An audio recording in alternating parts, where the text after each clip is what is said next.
Hi guys, so today I'll be reviewing and sharing my impression regarding A Court of Mist and Fury by Sarah J. Maas. So as you may probably know, this is the second installment of the Actor series, which in this moment consists of 3 main installments plus 1 spin-off and 1 novella. Okay, so the story picks up months after the main event of the Akatar book, and Farah has to deal with the fact that she's now a Fae, and she has to deal with her bond with Rhysand. And as Farah basically digs into Rhysand's world, she finds like an evil that looms. She might be able to stop this, but before that, she has to basically deal with her past trauma. And also, of course, learning her newfound power. So this book is similar to the Actor when it comes to the point of view. It's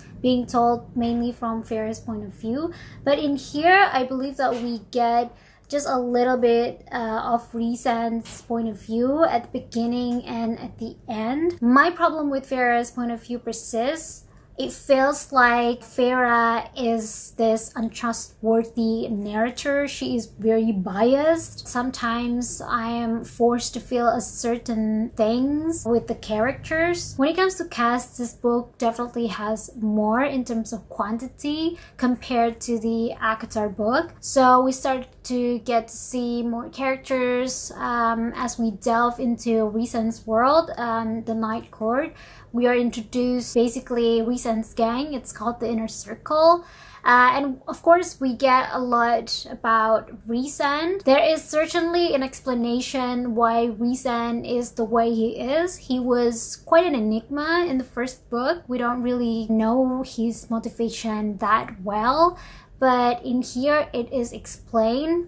But at the same time, doesn't mean that it's explained very subtly. It definitely has a lot of info dumping. So whatever a new characters comes out, the info dumping will just surge in. When it comes to Farah's character though, I could see that it gets just a little bit more interesting. There's a little bit about Farah that is more, I guess, entertaining than the first book, like especially compared to other characters. Especially Farah is now like neck to neck with Rhysand. Not saying that they're literally rivals, but they are put in scenes together like a lot.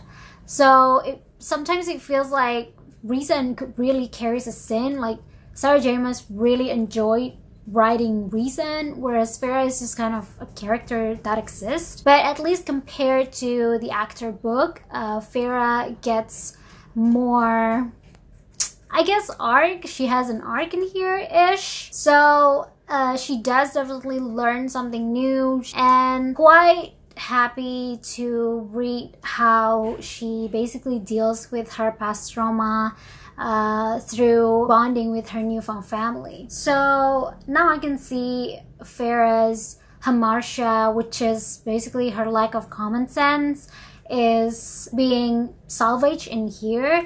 And I guess that you could call that an art. In the first book, Farah also has this powers from like all the fake courts. I still feel that that is completely OP, completely a Marisu move, but at least this book provides that she needs to train to control her power. So I guess that has like a balancing effect of her newfound power, but also how you still need to practice, you still need to learn to actually be a master of your powers. Okay, one of the most important characters that I should probably talk about is also Tamlin, and how his character is just basically butchered in here. It's like, I don't know, it's as if like it's Sarah J. Maas is writing a diary and Tamlin is just like her ex. If you remember that moment from like Mean Girls where they have like the book and they wrote like nasty things about other students, this is probably that book dedicated for Tamlin, because oh my god, his character is just, he's done in here. He's he's dead, but at the same time, he's not dead to the point that they just think that he doesn't exist. He's dead in the sense that he's dead, but he's also remembered, but in a horrible way. I'm not really sure how I feel about that. I don't know, like, what is the point of this? Is the author trying to make Tamlin really dislikable so that his competitor, Rhysand, would be more likable? But like, is Rhysand likable then if you have to compare him to Tamlin? I mean, like, do you really have to compare, for example, like a gold to a plastic, when you already know that gold and plastic, they're definitely different things? So I don't know about that. It's just kind of redundant in my opinion. It's like, if she's trying to make us like Rhysand, then comparing him to Tamlin is, in a way, it downplays Rhysand's character. Because like, for example, like, why would you even like compare someone who's like completely different? Although you might be able to argue that Rhysand definitely has a problematic streak.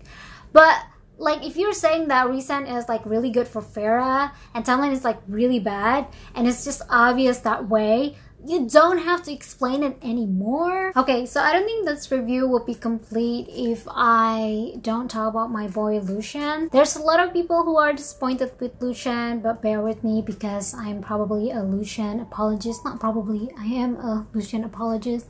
But basically, there's a lot of like comments pointing out that he should have done more in order to defend Farah against Tamlin.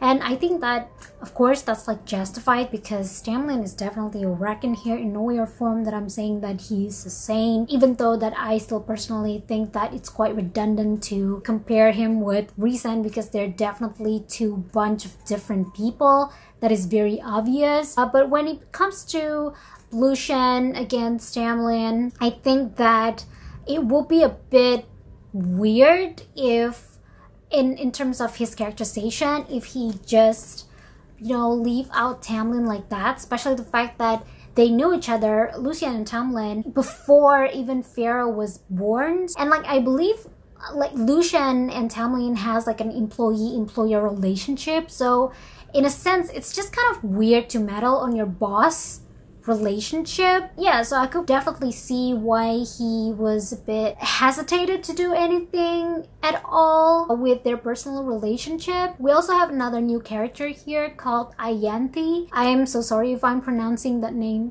wrong. So basically, this is actually a good point for the book because in the first book, the female villain that we got was really caricatured, like that mustache villain that we get from comic books. Even like comic books villain are much more nuanced than Amarantha. But in here, I really like the utilization of Ayanthi.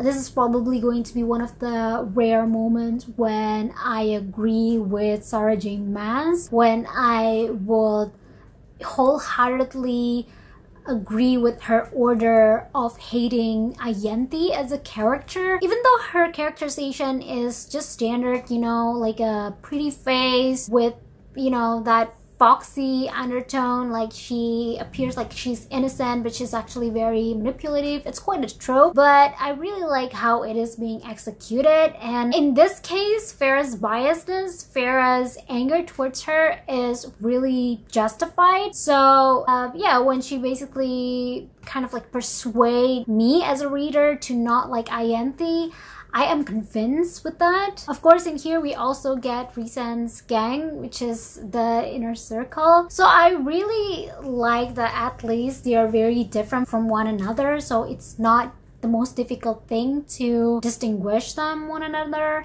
Like Moore is like basically your typical it girl, and Emran is basically, I think she's secretly a grandma, the non-nonsense one of the group. Cassian is the little fluffball general, and Azriel. Now I have a problem with Azriel. A lot of times I just kind of forget that he's there. I'm so sorry, Azriel fans, but he just never talks. and it's just very new. And then I have to like think about like Cashin, I have to think about more, I have to think about Amran. You know, you gotta fight for your spotlight, and like sometimes I just forgot about him. I'm so sorry. Okay, so now I've mentioned about the characters, and along my talk I kind of dance around with her writing style, but I would like to let it out there in a more detailed way. So I think that her writing style definitely persists. The style of Akatar, it's still a bit too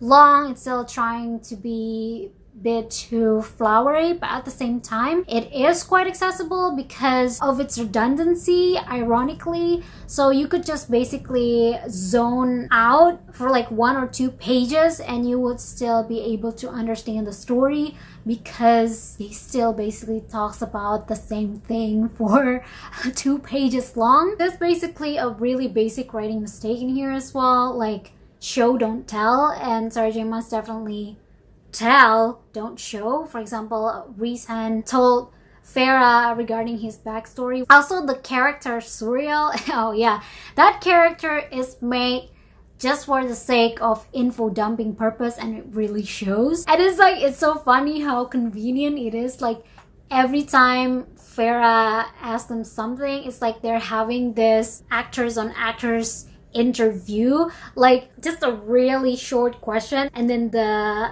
other character that's Farah asked will basically tell her their whole history. In terms of info dumping, I think it could definitely write in a way that is subtle and like not just explaining a story to a 5-year-old kid. But at the same time, I could also see that this could be a positive point, especially if you're just tired, you want to read a fantasy book, let alone a high fantasy book, but you don't really want to deduct what will happen. You just have to read it and then you will understand, and then you can zone out for 1 page to 2 pages, but you will still be able to get the message. I guess this will fulfill that. Regarding the pacing, I do think that the pacing of this book is way faster than the Akatar book. There's not a lot of things that happen, but by Sarah J. Maas standard, I do think that there's quite a lot of things that happen. So there's a lot of new elements in the story, how Farah needs to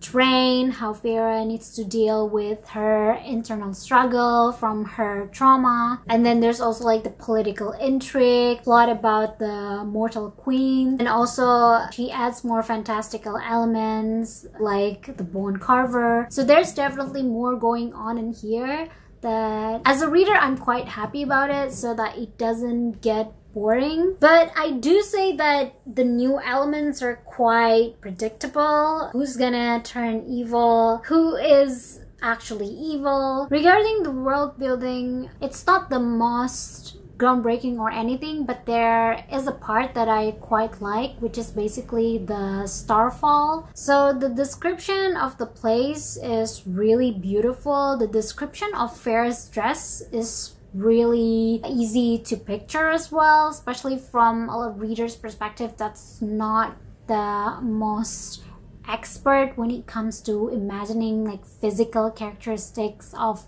things. I do think like Sarah J. Maas provides at least an adequate explanation of how her dress looks like, so that is a good point. Really like the fact that the book also gives a new setting, basically the summer court. Really like that variety in the world building. So if you ask me whether I would recommend this book or not, I would say yes. I do think that this is way more enjoyable than the first book, but in terms of scoring, I would say that this actually decreased in score, at least for me. I give this book a 3 out of 5 stars.